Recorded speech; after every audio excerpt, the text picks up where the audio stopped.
Sikia nikwambie, siku zote nilikuwa nakwambia achana na mpenzi wangu, lakini wewe bado ukaendelea kuwa mbishi. Sasa haya ndo maisha utayoishi mpaka siku utakayokuja kujitambua. Leo nimekuonea huruma, nimekuletea hiki chakula, naomba ukile. Kula hiki chakula, unanisikia? Kula, kula hiki chakula.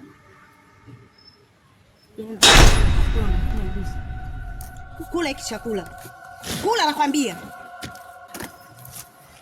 Haya ndio yatakuwa maisha yako yote mpaka pale utakapokuja kujitambua.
Zonde! Zonde! Njoo hapa.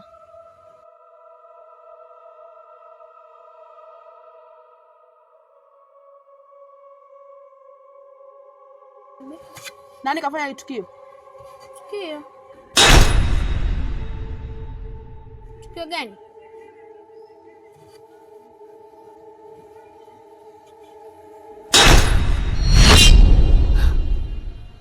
Sio mimi. Labda dada Emeka. Dada yako Emeka? Naomba kamuite sasa hivi. Mwambie aje hapa.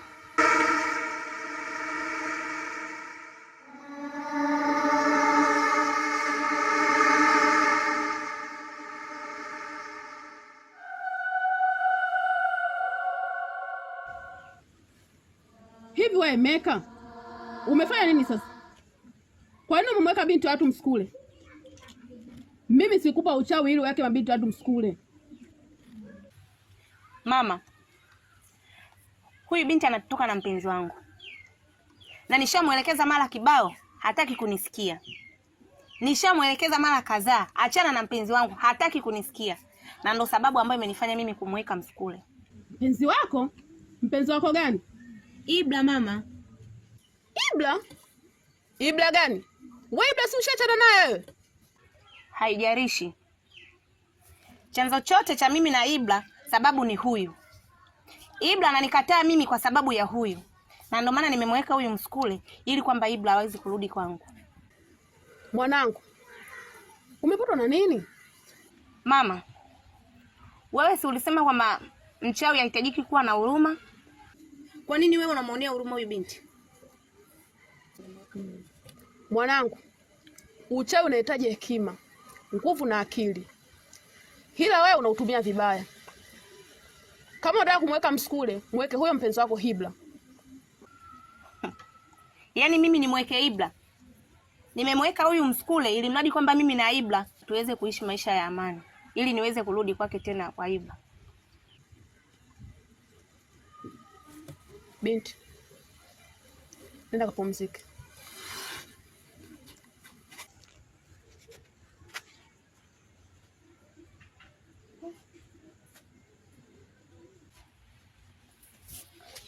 Hivyo mama, unajifanya mtu mwenye huruma sana eh? We mtoto we. Huo mdomo wako utakuponza.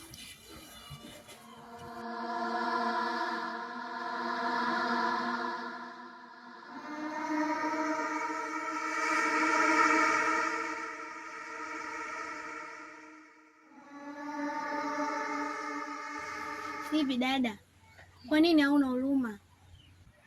Kwa nini mweka binti watu skule? Isitoshe ndugu zake anamtafuta kila kona. Kwani usimwache huru? Hivyo hizo ndo unajiona umekuwa unataka kunipanda kichwani, si ndio?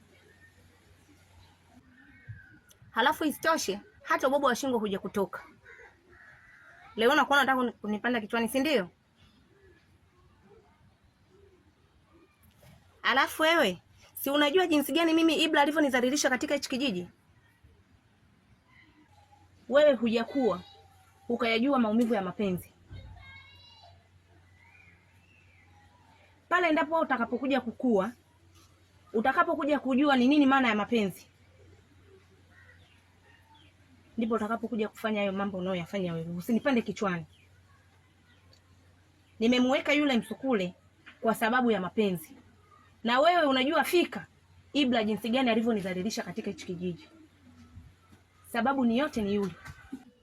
Dada, najua una roho ya kichawi. Ila hata siku moja moja wewe na hofu ya Mungu. Wewe? Hofu ya Mungu? Wewe unamjua Mungu wewe? Nakuuliza wewe unamjua Mungu? Sikia Zonde. Nitakuja nitakufanya kitu kibaya mpaka mama yako atakuja kunifukuza humu ndani. Unanisikia? Kwanza toka mbele yangu. Aya sawa.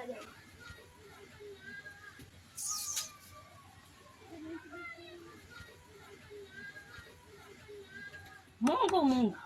Wewe unamjua Mungu alivyo? Ushai kumuona Mungu ana mapembe ana nini? Fedhuli.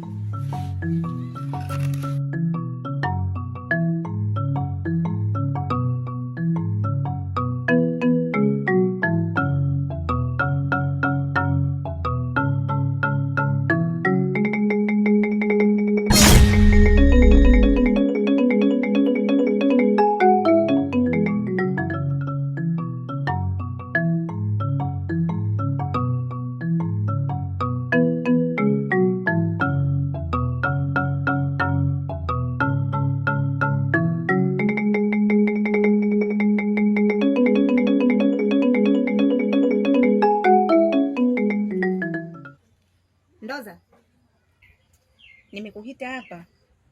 Nadhani kuna kazi ya kufanya.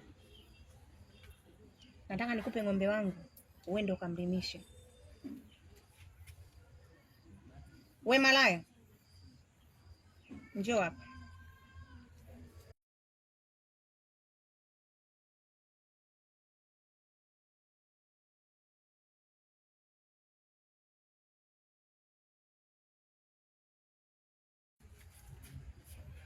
Na hakikisha amelima vizuri. Sawa mkuu. Tahakikisha kazi yako naifanya kwa ufasaha. Nataka nihakikishe shamba lako la bondeni kule lote limeisha.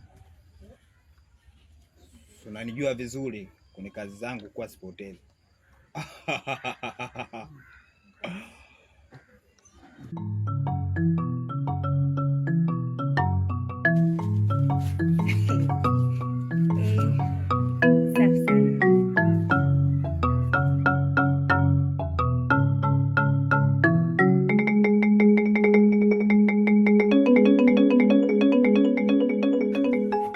Acha upumbavu Ibra.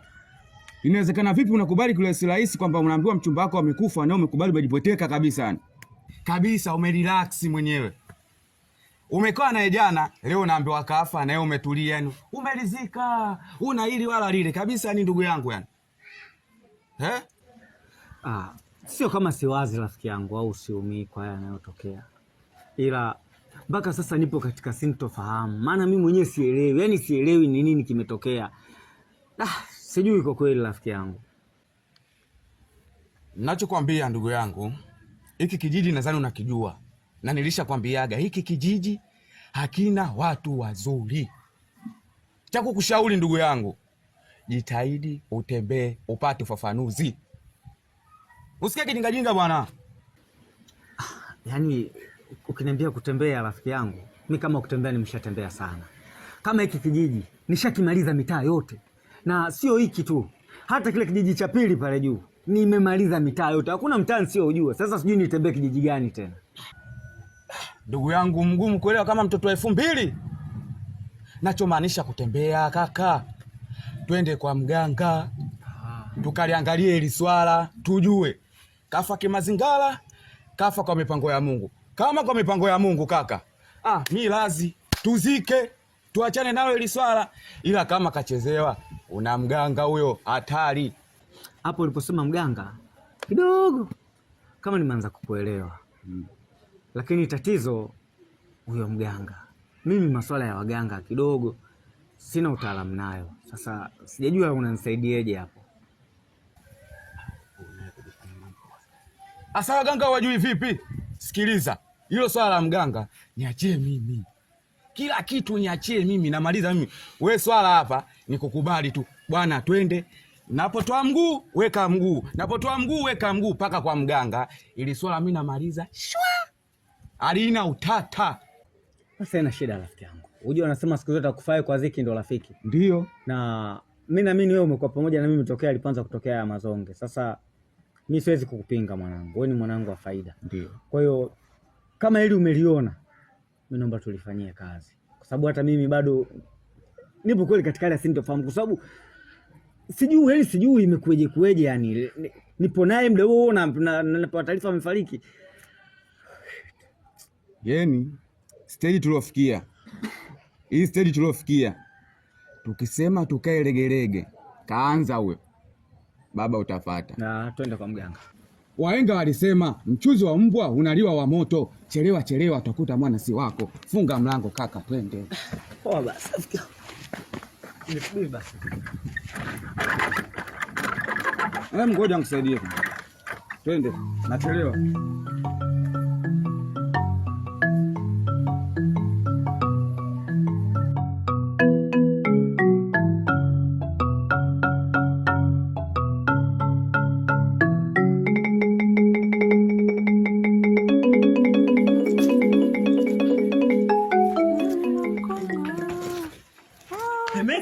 Temeka. Mbona hai unanishtua? Nimekuta Ibra na mwenzie Dimbwa wanazungumzia kwenda kwa mganga. Na wasiwasi isiyo wanataka kujua siri za ule msukule. Mtoko. Tunatishana tu. Mimi ngajua labda umeita taarifa za msingi. Sasa sikia nikwambie. Yule Ibra mwenzio hajui kabisa hata masuala ya ushirikina. Yeye na ushirikina vitu tofauti. Ibra na waganga wapi na wapi? Isiwe labda umemsikia tu labda yule mwenzie ndo anataka kumpeleka kwa mganga, lakini sio Ibra. Alafu kitu usichokifahamu, Ibra yeye haaminiki kabisa masuala ya ushirikina na haaminiki kabisa masuala ya waganga. Kuwa na amani bana. Sawa. Usije ukabweteka. Ukija kulichekea hili atakuja kutukuta madhara. Nenda kwa na amani bwana. Kafanya mambo yako sawa? Tishana tu hapa.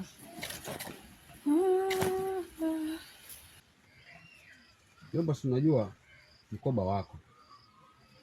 Ulishindwaje kumsaidia wewe? Mimi sio kama nimeshindwa kumsaidia. Ila tatizo hata ningemwambia mimi ni mganga, asingeniamini. Ndio maana nikajua kwamba yupo mtu akumsaidia. Ni wewe mjomba wangu. Naomba umsaidie, yule ni rafiki yangu. Tatizo lake ni kubwa sana mjomba. Naomba umsaidie. Sawa. Nimekuelewa mjomba. Ndio. Nitamsaidia. Basi sawa. Naweza tukaenda basi. Basi haina shida tena.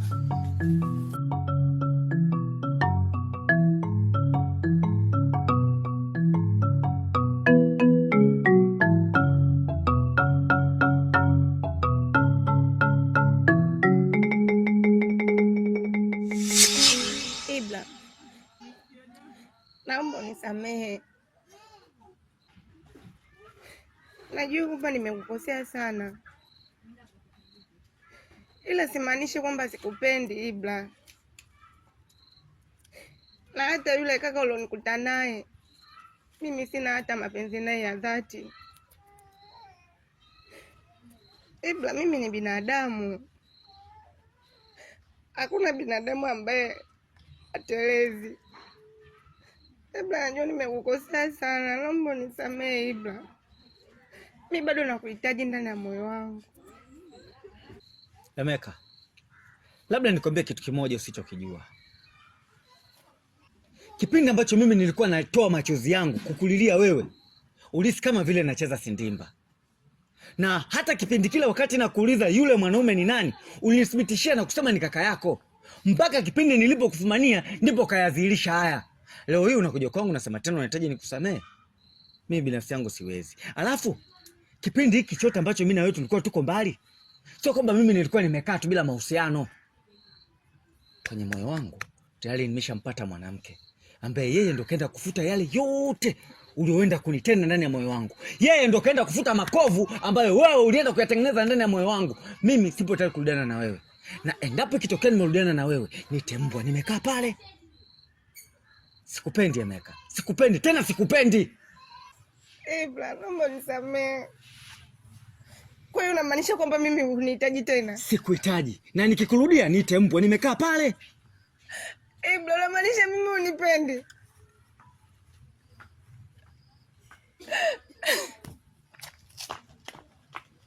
Ibra, nawacha mimi unipendi. Mimi nikupende wewe, kaaba, malaya, mwanamke usiyetulia.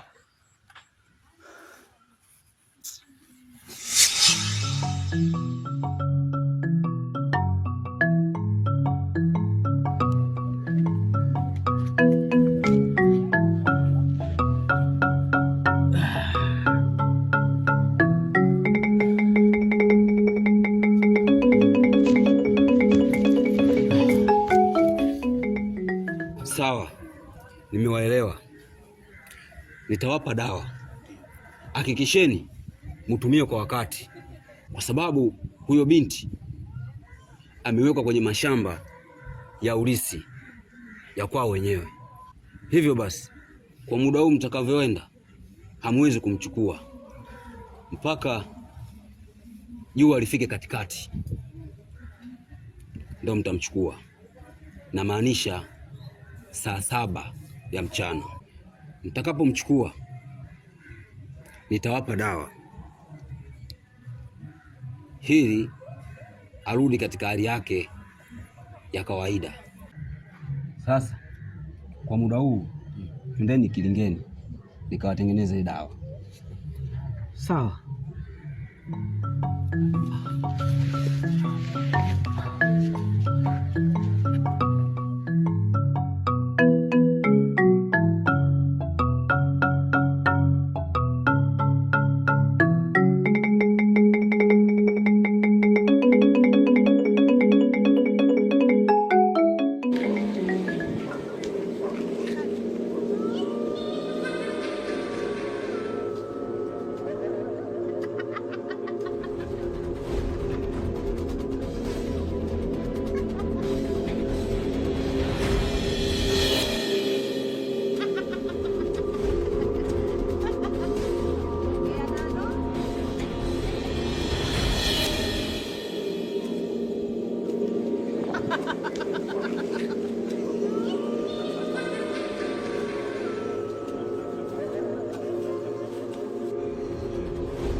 Wapi? Bwana, mbona sioni? Angalia vizuri pale. Wapi? Angalia pale, uone pale. Bwana, mimi sioni bwana. Mbona naona ni bwana hapo. Ha! Wewe, si Emeka yule? Yule ndo chanzo cha matatizo yote. Sasa sikiliza. Tukuze basi. Wewe mpenzi wako na mpenzi wangu, yule mpenzi wangu yule. Sawa. Tulia. Twende kwanza kama alivyosema mganga. Twende kwanza. Sasa tunamwachaje? Tunamwachaje sasa? Nisikilize mimi.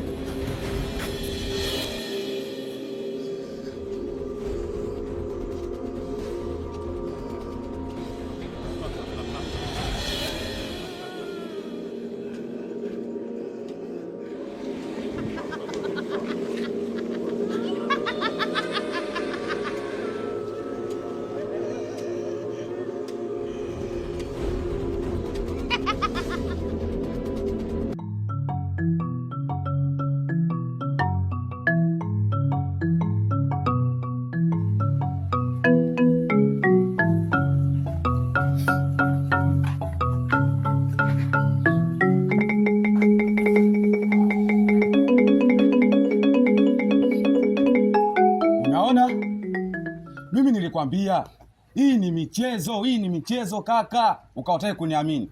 Nadhani umejishuhudia ule msukule kule shambani.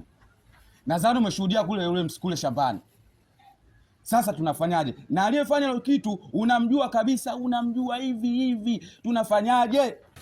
Unajua nini rafiki yangu? Tatizo sio mpenzi wangu kuwa msukule. Tatizo ni kwa nini unamweka mpenzi wangu msukule kule shambani? Sikia ndugu yangu kwambie, mtu anamweka msukule mwanawe. Itakuwa huyu wamjui. Hapa cha kufanya ni kuweka mazingira yako sawa. Uzingatie muda vizuri na ufuate masharti yote ya mganga. Sawa? Kwa takwimu zangu ninavyoona hapa saa hizi ni saa 5. Na mganga amesema saa 7 kamili mchana. Twende shambani tukachukue ile msukule tuulete hapa. Hivi kweli rafiki yangu? Kibinadamu jamani. Mtu haja kukosea kitu chochote. Ule ndo unamfanyia vile mtoto jamani, unamweka mtoto wa watu msukule, haja kufanyia kosa lolote kweli? Wewe ndo ujui hajamkosea nini. Yeye anajua kamkosea kipi. Zingatia tu hilo kaka. Saa hizi saa 5 na mganga amesema saa 7. Bwana, twende tukamchukue shemeji msukule. Sawa, twende ndani.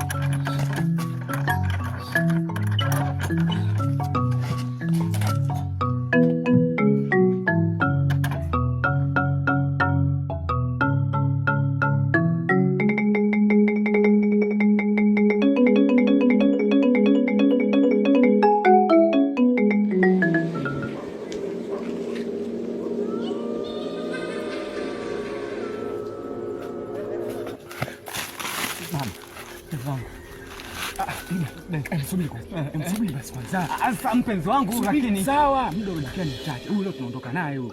Sogea kwanza nikelea kwanza. sawa.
Sasa ndugu yangu, mimi naona nikuache. Sawa ndugu yangu. Na hapa tulipofikia ndugu yangu, mimi naona ni pakubwa sana. Kikubwa ni kuzingatia tu dawa alizotajia mganga na utumize dawa ambazo alikwambia utumie imradi siweze kuonekana. Mimi naona saizi muda umeenda sana. Sawa? Mimi naomba nitoke saizi nikatafuta chochote kitu. Mimi najua huwezi kutoka, inabidi uwe karibu na huyu sana. Sawa? Ndio. Kwa inabidi mimi nitoke hapa nikatafuta chochote kitu. Takachokipata ndugu yangu nitarudi tu nafanyaje? Wewe ni ndugu yangu bwana. Sawa kaka. Basi sawa. Haya ndugu yangu. Tandani mama. Taratibu.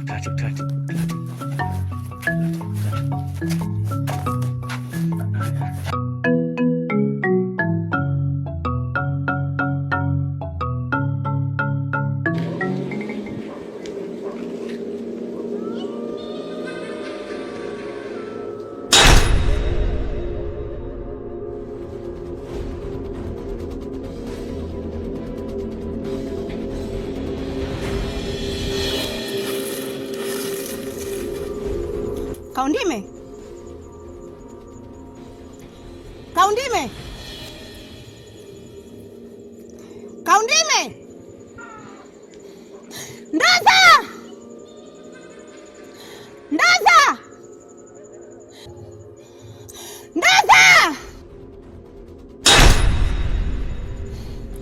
Ndoza. Nani kamchukua msukule wangu?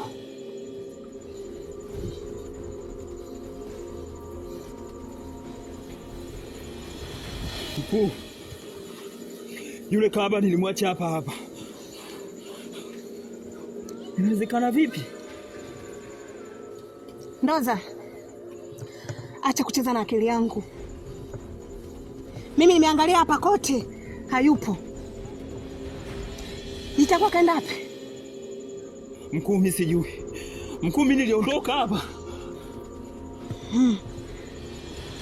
Sasa acha niende nyumbani nikaangalia nani kaja kumchukua msukule wangu. Nani amekuja kukanyaga katika hii ardhi yangu na kuchukua msukule wangu.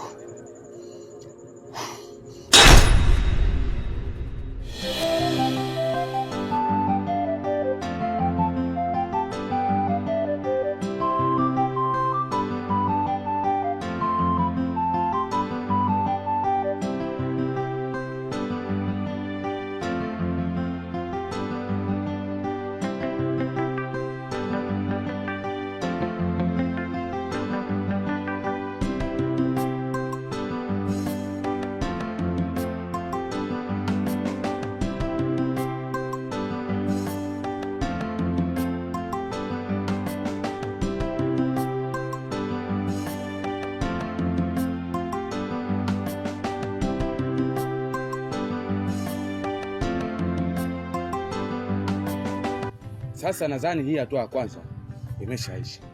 Hatua inayofuata ni kumwagia hayo maji. Sawa.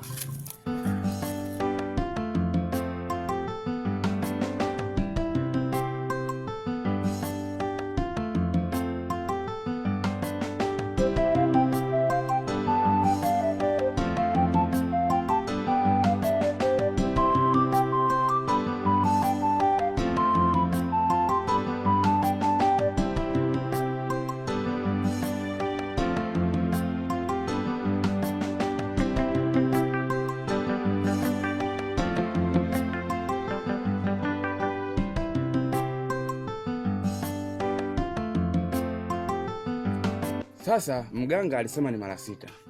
Hii ya kwanza kufanya mimi nilikuwa sahihi. Mara 3 za mwisho inabidi ufanye wewe.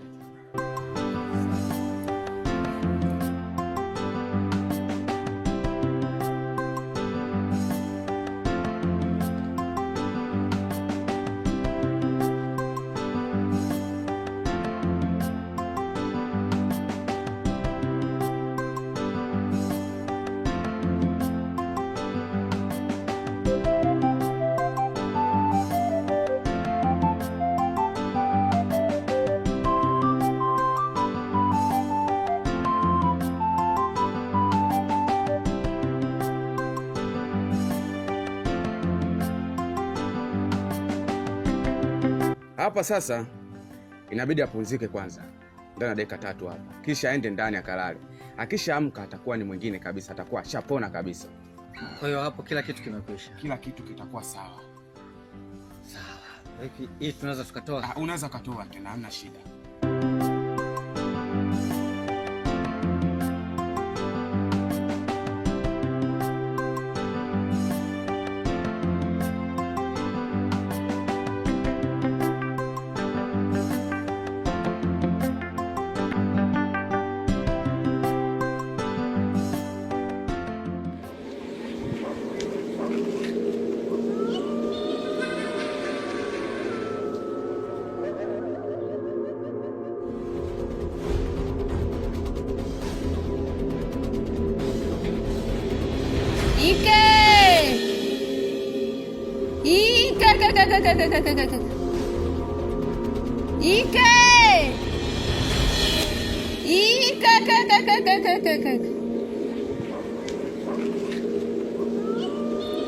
Nipa nilembela kumaya.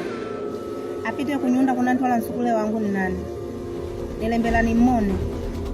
Ni maye.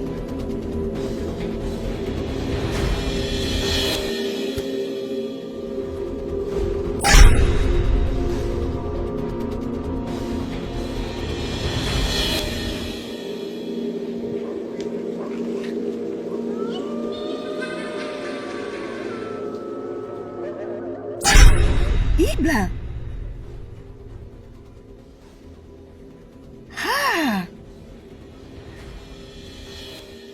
Ibla, umewezaje kwenda kumchukua msukule shambani?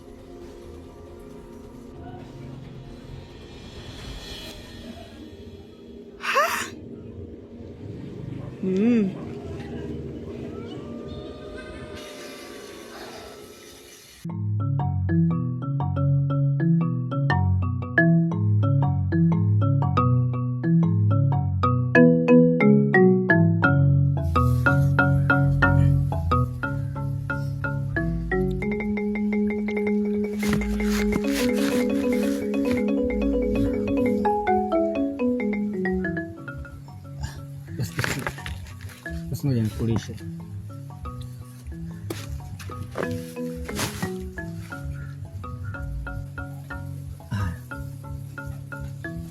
Niteni kula kidogo.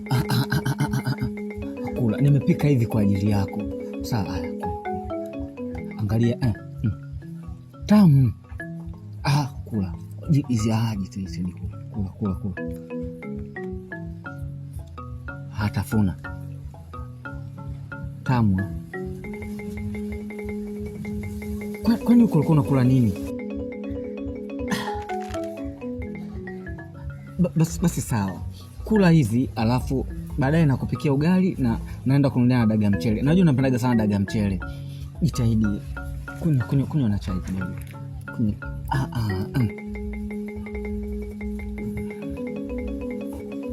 Sio ya moto. Kunywa kidogo.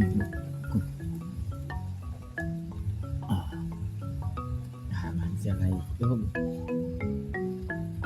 Sijali mpenzi wangu, nakupenda. Na amini utakuwa sawa. Meza basi.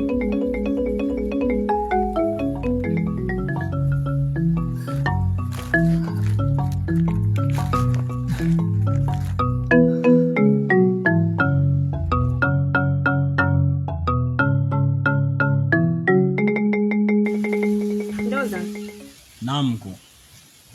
Nimekuita hapa. Kuna kitu nataka nikwambie. Hivi unajua kama lile jambo bado mpaka leo linaniumiza kichwa? Yaani najifikiria Ibla kaweza vipi kwenda kuchukua msukule shambani. Ingali Ibla hana nguvu zozote za kichawi. Alafu hata yule mwenzie nimemwangalia bado ni mwepesi sana. Hana nguvu zozote. Kwa hiyo ni jambo ambalo linaniumiza kichwa. Kuna nini hapa kati? Ila cha kushauri mie mkuu ni kwenda nyumbani kwa kina Ibla, ili ukaangalie ule msukule upo pale ndani au upo wapi. Na kama upo mule ndani, basi tusicheleweshe, tufanye mpango kwenda kutoa. Kwanza nafikiria kama itaonekana kwamba yule binti ishajulikana kabisa kwamba yule binti mimi ndo ambaye nilimtoa msukule na kwenda kumweka kule shambani. Ni aibu iliyoje katika hichi kijiji. Watanichukulia jene katika hichi kijiji. Basi sawa, nimekuelewa. Acha nitalifanyia kazi. Unaweza ukaenda. Basi sawa. Kitachoendelea utanijulisha. Ina shida.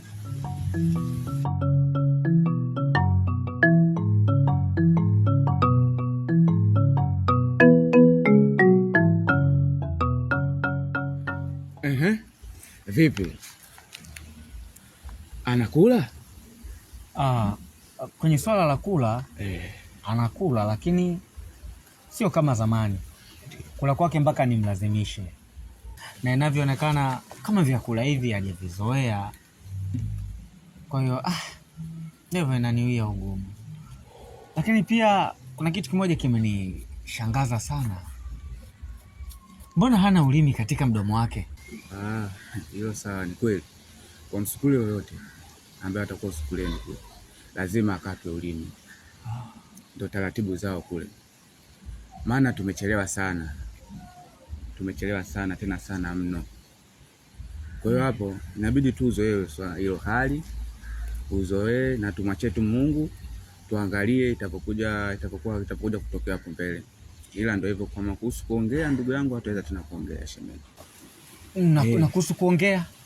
Kuhusu kuongea hapo ndugu yangu tena hataweza kuongea. Kamwe hataweza kuongea. Hapo ni kushukuru Mungu tumemkuta yupo hai. Sawa ndugu yangu, kuongea hawezi tena. Sawa. Vipi, ulikutana na huyo alofanya ile tukio? Huyu nani? Sijui shemeji gani, sijui huyu. Hapana.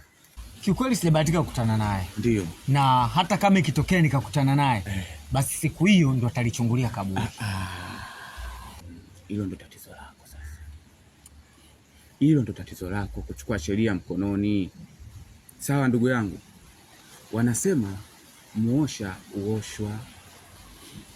Alichokipata shemeji naye atakipata hiko. We wala usiwaze hilo swala. Niachie mimi. Niachie mimi hilo swala. Niachie mimi. Basi sawa rafiki yangu. Ndio. Mimi nakuamini na nakutegemea kwa kila kitu. Na naamini unaweza kuyatenda kabisa. Lakini pia kuna kitu hapa sijakielewa. Nilikuwa nahitaji pia ufafanuzi. Maana nilikuwa nataka nimnunulie nguo zingine. Sasa nikawa kidogo na wasiwasi. Vipi? Kwa tunaweza kumbadilisha nguo au ni mpaka amalize kutumia zile dawa? Hapo kuhusu swala la nguo mpaka amalize dawa. Na nimwambia mimi nirudi tena kule kwa mganga. Nikisharudi kule kwa mganga ndio itakuwa nitakuletea mrejesho wote. Kama ni huu ni muda wa kubadilisha nguo hizo, avae zile nguo ambazo unazotaka wewe avae, ni sawa. Ila kwa sasa hivi mpaka amalize dawa kwanza. Swala la nguo achana nalo. Sawa. Lakini binafsi yangu kwenye moyo wangu natamani kumuona huyu aliyetenda haya naye akiyapitia kama anayoyapitia mpenzi wangu. Maana moyo wangu una hasira na yeye. Kuhusu hilo swala, sio wewe tu. Hata mimi moyo unaniuma sana. Nishazoea shemeji yangu nikifika hapa anaimba, anapika na kupakua na kucheza pia. Sasa hivi hali yake wallah. Sema yote hayo yana mwanzo na yana mwisho. Na kusisitizia niachie mimi hilo swala. Basi sawa rafiki yangu. Vipi mambo mengine uko kazini?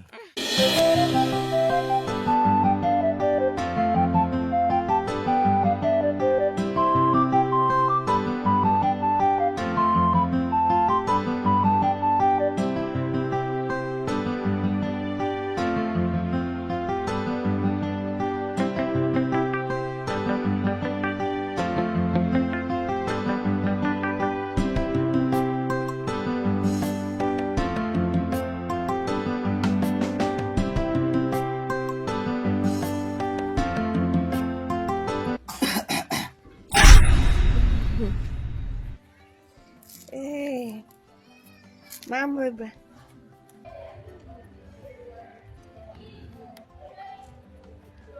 Poa. Vipi?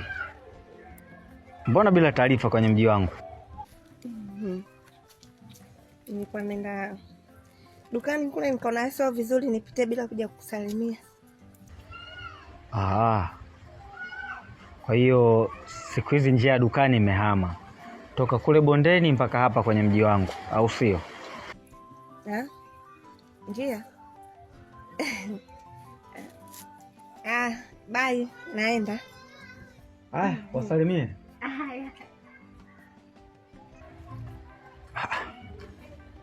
Ina maana huyu hajaonekana hapa. Basi hizi dawa zinafanya kazi. Mami, twende ndani upumzike.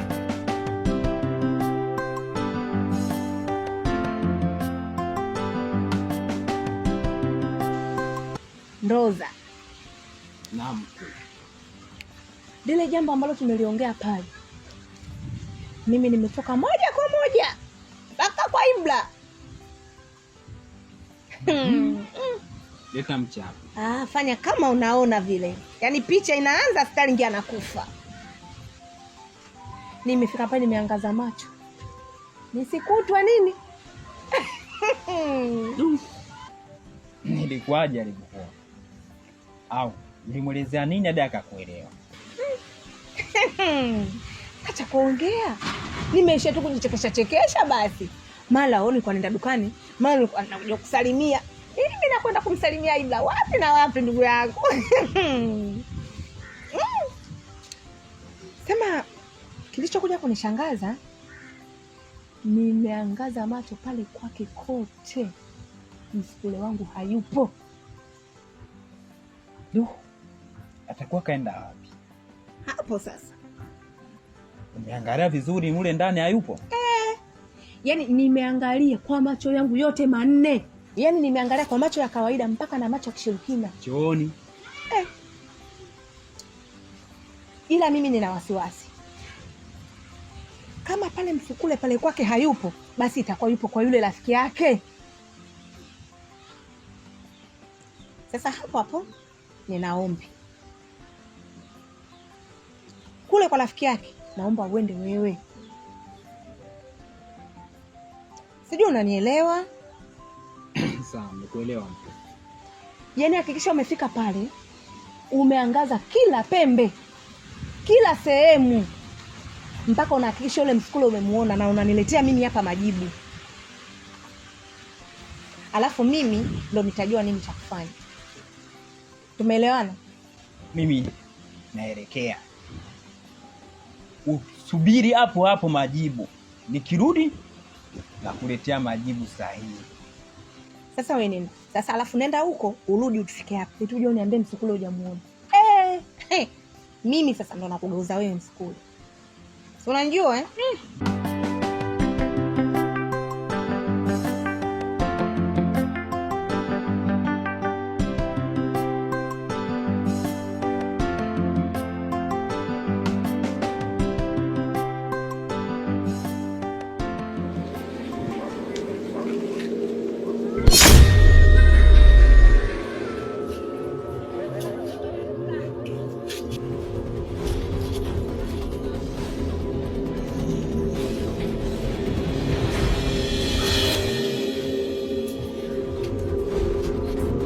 Wakija kazi. Haujui kama hapa ni kwa dibwa Dangote. Ibadi aya. Umefuata nini katika uwanja wangu hapa? Sasa umeakanyaga. Unajua mafuta wewe? Unajua mafuta? Ushawahi kutumia? Sasa leo umeuponza. Ngoja uwawe.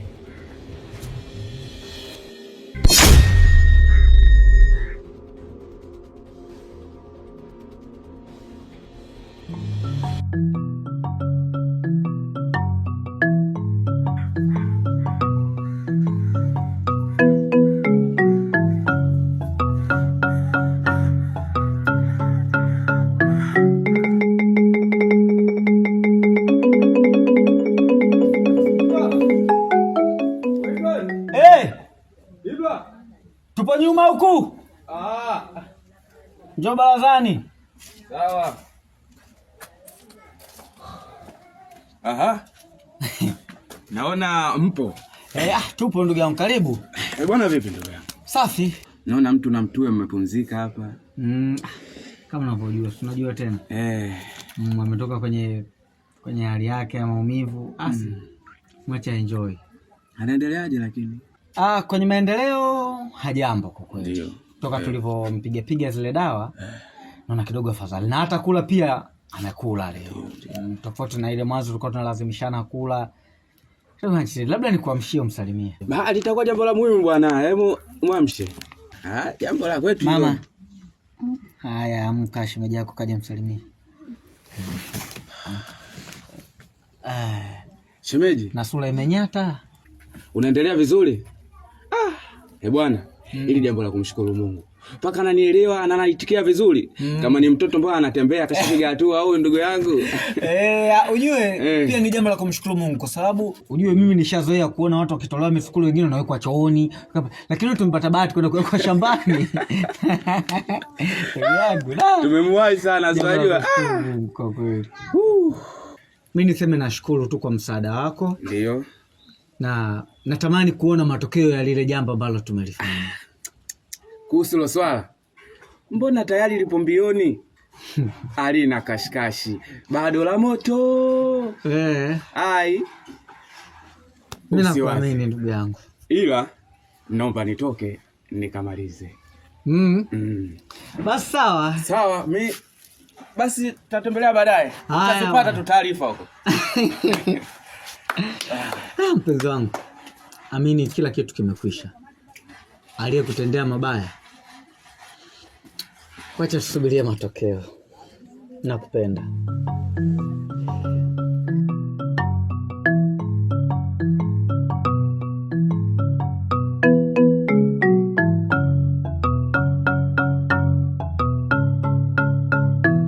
auae kwa upanga naye atakufa kwa upanga, kwa sababu wewe ulifikia hatua ya kutaka kuua, na sisi tutafikia hatua hiyo hiyo ya kutaka kukuua, ila hatutakukuua, tutakukomesha. Maana malipo ni hapa hapa duniani. Na nayafanya haya kwa sababu ya rafiki yangu kipenzi, rafiki yangu Ibrahim.